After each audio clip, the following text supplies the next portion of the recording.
Hey everybody, it's Scott Steen with winnersandwhiners.com coming to you from the Eddie Murray studio deep in the bowels of the Winners and Whiners Sports and Entertainment Complex to bring you today's Deep-3.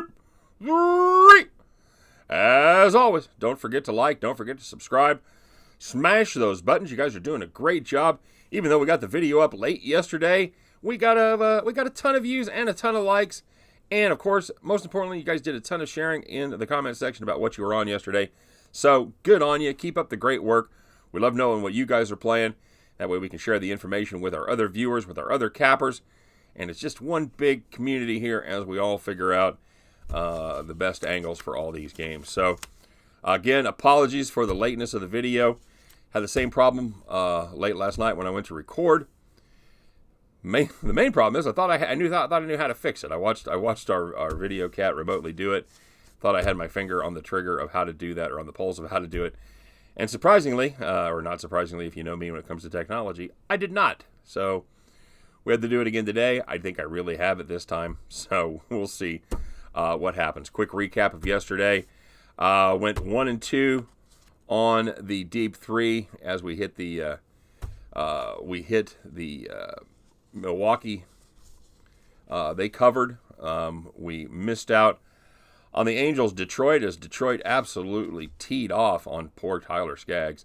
You know, I had a hunch he wasn't as good as his peripherals, but I thought that coupled with Detroit's bad offense that he'd be able to get that done.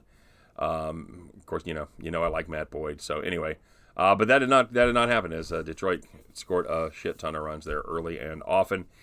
And in the Houston Golden State over, the answer, it was not Chekhov. It was not Chekhov. I'm sorry, kids. Alexander Pushkin was shot dead by his brother-in-law, not Chekhov. Yeah, that's a callback to yesterday's joke. Anyway, so yeah, it was. I kept thinking. We talked about. And it was a long tortured analogy, but anyway, we talked about how Houston Golden State kept thinking that Golden State offense would eventually kick in and drag Houston with them, taking it over. Yeah, that may eventually happen, but it didn't happen last night. They were still cold, still playing fantastic defense there. So yeah, Golden State was able to win. They didn't cover, they didn't go over. So we go 1-2 on the day. We fared a little better on the premium side. By the way, if you're not a premium player, how come? You know why? Because we went 3-0 yesterday, once again on the premium side, as we had the San Diego Padres take care of business. We had the Milwaukee Bucks team total over. They came in and riding a fine trend. We had the Golden State Warriors first quarter over. So, first quarter victory. So, excuse me, once a second when I turn off my Regal notifications here. All right, so 1-2 on the Deep-3, 3-0 on the premium side. On with today's picks we go. Firstly, taking a look at the NBA as Toronto travels to Philadelphia. Philadelphia catching two. Or, I'm going to be honest with you guys. If you've been paying attention, I haven't had much luck betting on the sides in this series, betting on the teams. So I'm going to try something a little bit different. I'm going to bet on an emotion, okay? I'm going to bet on pride.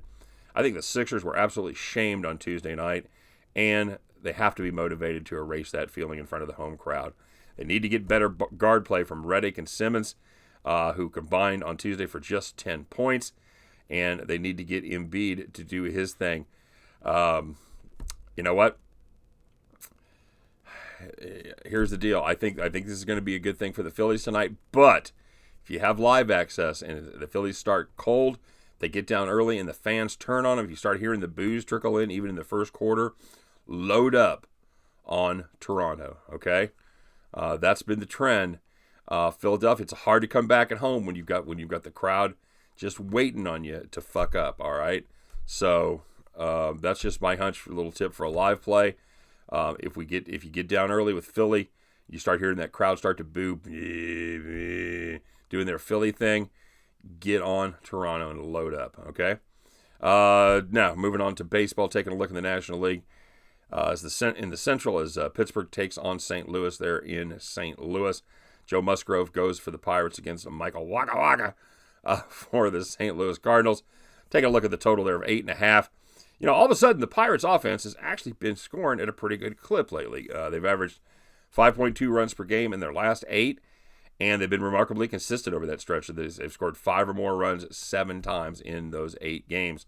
Waka has given up 16 runs in his last 4 starts, and that covers just 18 and 2/3 innings.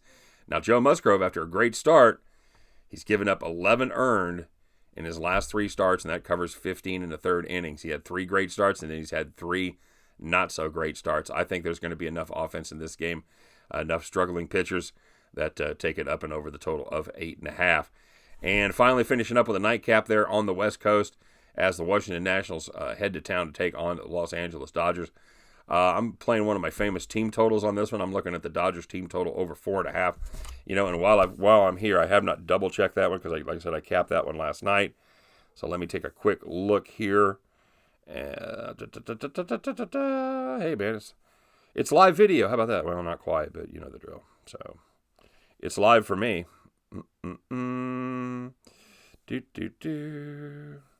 Flavor Flav.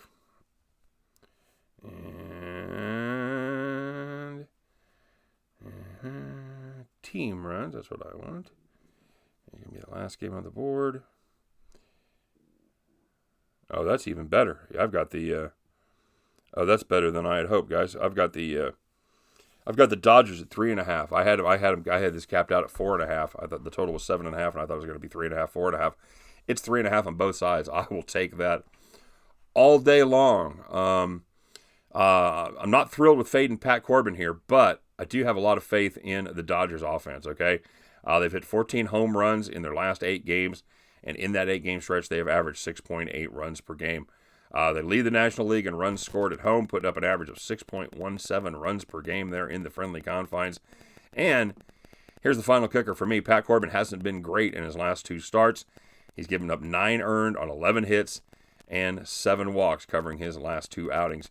And here's the good news. If we need a run late to win this one, to put us over, I think we can most likely count on the worst bullpen in the league with the Washington Nationals to give it up. Now, they're okay on the back end, so if they have a lead, it's going to be a little sketchy. But if it's a close game or the Dodgers have a 2-1 lead, something like that, we put in that pen, and I think the Dodgers are going to go to town. I like the Los Angeles Dodgers right here over the 3.5 on the team total.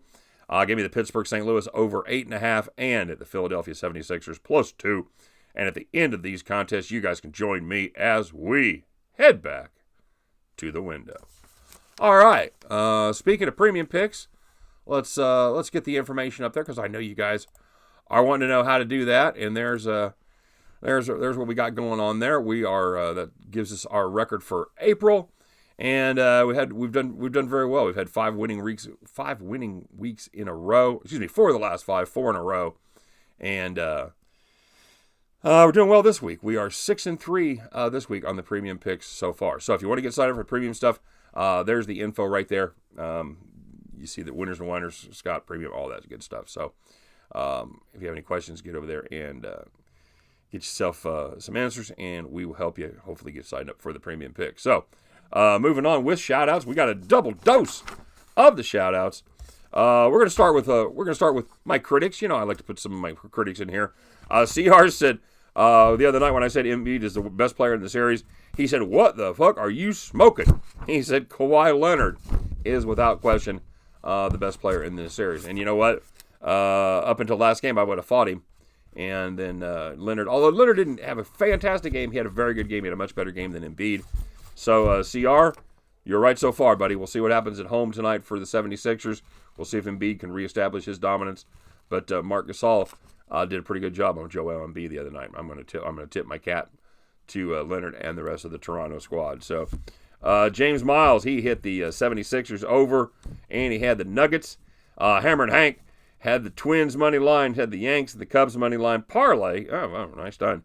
Had the Bo Sox on the run line, and he had the Raptors. I'm getting more flack for my hot takes. Glenn Elliott said the 76ers had the best players. He said that's a stretch and a half. Leonard has been the best. Another vote for the Kawhi Leonard side. Very nice.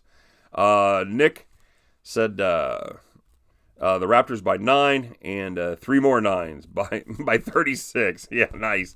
Yeah, very good call there, Nick. They had plenty of room, brother. Miguel and Nola had the Yankees under 9.5 and the Brewers on the money line, and the Brewers under 8. Excuse me.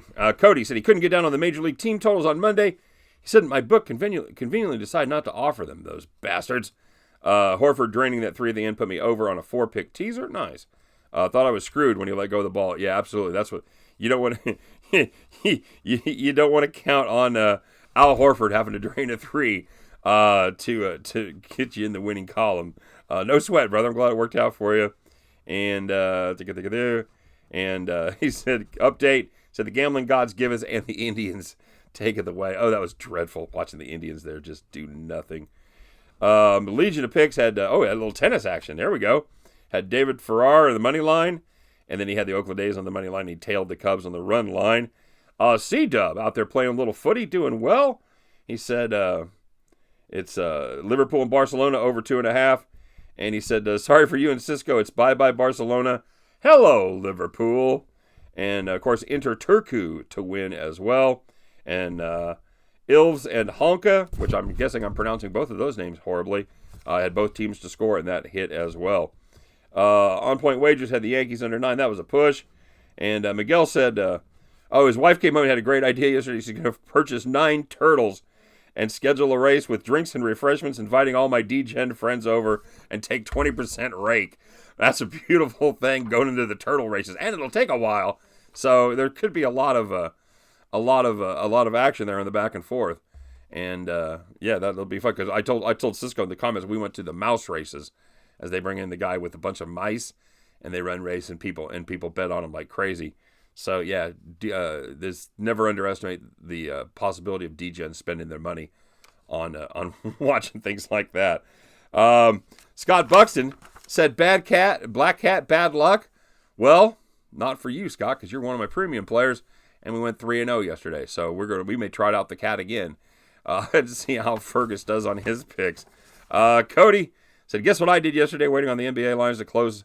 Waited until 5 minutes before to tease the Nuggets and the Raptors, which didn't need it, and my account logged out. Yeah, I missed it.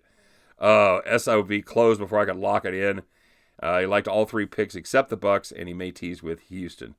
So that'll be your Golden State breakout game. Houston plus 10, Bucks minus 5 on a teaser, or both with the over on the Golden State game. And Legion of Picks had the Astros on the run line, had the Braves on the money line. And Hammered Hank wanted to know Cubs on the run line and under 8, the Oakland on the money line. He wanted to know if I named my cat Ferguson after Ferguson Jenkins. As much as I'd like to tell you, yes, Hank, I actually got trouble yesterday because my wife corrected me and said our actual cat's name was Fergus, not Ferguson. And it's Fergus after one of the characters in Brave. So, yeah, it'd have been a lot cool if it was named after Fergie Jenkins. But it was named after a kid's movie from Pixar or Disney or whatever Brave is. So, sorry, brother. And Justin Finley said, your hair, that shirt, and then the cat. Laughing my butt off. I'm here for your amusement, buddy. I've talked about my hair before, and of course it always looks good when I get up in the morning, so that's an extra bonus. But when I get my hair cut, it's like too short for about 2.5 weeks. It looks about the way I want it for 2.5 weeks. And then it gets shaggy and stupid for about 2.5 weeks before I get annoyed and cut it. So I'll be cutting it very soon. So thanks, buddy. That's the nice thing about putting yourself out there every day, is you get lots of feedback on your personal appearance from complete strangers. Gotta love the internet. I'm fucking with you, Dustin. It's dude, yeah. I know what the package looks like, my friend. No worries. And Mikey B, he had the Golden State Warriors minus 3. Had Atlanta plus 1.5 on the run line there. Had the Boston under 9. Terrence Fisher, he's going to Tampa. He's going to parlay Tampa and Arizona under 2.5 in the 3rd inning. Nice job. They had the Padres on the money line. Had the Dodgers on the money line and Cleveland on the money line. Super Cisco had the first quarter Rockets minus 2. There you go, brother. We figured that one out. I actually had it at 2.5, but it worked out well. He said, do you take your cat everywhere? No, I do not take my cat everywhere. I heard that I walk cats. No, I do have 2.5 cats, though. We've got 2 cats, and we had a stranger that joined us here a couple months ago, and she's been hanging out as well. So Jason Miller says, can I get Ferguson's picks? Said he may do better. I told Jason Miller that if we have another 0-3 day, We'll be making a grid and taking whichever game he drops a load on. We're going to let Fergus do the picking, so we can maybe you can get a Ferguson poo betting pool. Legion of Pigs had the Rangers on the money line, and Miguel Nola said he just unloaded his bankroll on today's bets. This was yesterday. He had the Phillies, Padres, Twins. He had Oakland. He had the Dodgers team total over 4.5. And he had the parlay with the Cubs, the Dodgers, the Red Sox, and the Astros for a 3-1 payout. Holy shit, Miguel, you hit everything in sight there, brother. Nicely done, everybody. All right, guys. That's it for the premium picks. Thanks very much for watching. As always, I mean, the premium picks, the shout-outs. Early in the morning, brother. You guys have a great day. Thanks for your patience as we struggle to get the video thing figured out. But I think we've got it from here going forward. Mainly, I know how to fix it. So, should have no more trouble. Thanks for your patience. Enjoy the day. Good luck. Hey, let's hit a ball. All right, let's just hit a ton today. Let's go 6-0 on the premium and the Deep-3 combined. Let's just make a ton of money and come back and laugh our ass about it tomorrow. All right, you guys have a great day. Good luck. Talk to you later. Bye-bye.